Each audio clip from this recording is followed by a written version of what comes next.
Assalamualaikum viewers, as always welcome to MJP Majid poetry channel.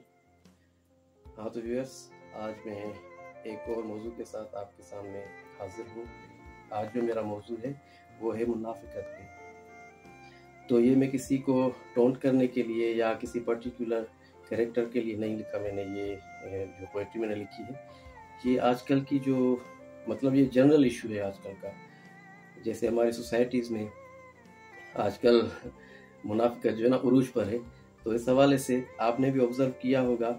तो मैंने ये चंद अल्फाज लिखे हैं शायरी में, जो सिंधी में मैंने जो है ये शायरी लिखी है, मैं आपके सामने ये पेश करने जा रहा हूँ। इंशाल्लाह उम्मीद करता हूँ कि ज़रूर आप लाइक करेंगे।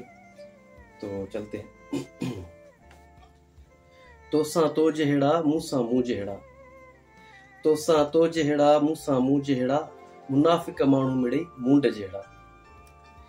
शिमिर आ जंजो शान, शिमिर आ जंजो शान, आ मिठो ज़हर ज़बान, आ मिठो ज़हर ज़बान, अल्फाज दोहराइन ढूंढ जहेड़ा, मुनाफिक माण्हू मिड़े मूंड जहेड़ा।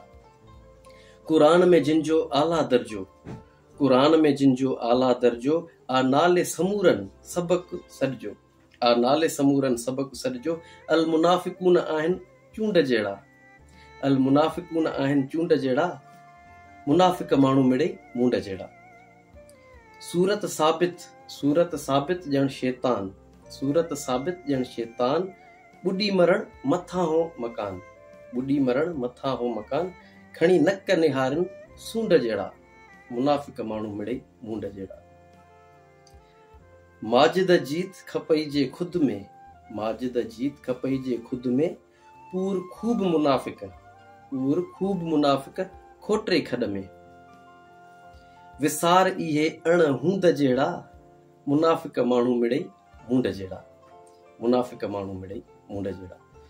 हाँ तो व्यूअर्स, उम्मीद करता हूँ इंशाअल्लाह ताला ये आपको ज़रूर मेरी शायरी पसंद आई होगी। और हाँ, लाइक सब्सक्राइब ज़रूर कीजिएगा मेरे चैनल को। इसी तरह से आपका साथ रहा तो इंशाअल्लाह ताला ज़रूर पजीराही मिलेगी इंशाअल्लाह। और दुआओं में याद कीजिएगा, हम भी आपको दुआ देते हैं अपनी। अल्लाह आपको खुशाबाद रखे। आमीन सुम आमीन। फ़कत सलाम। अल्लाह।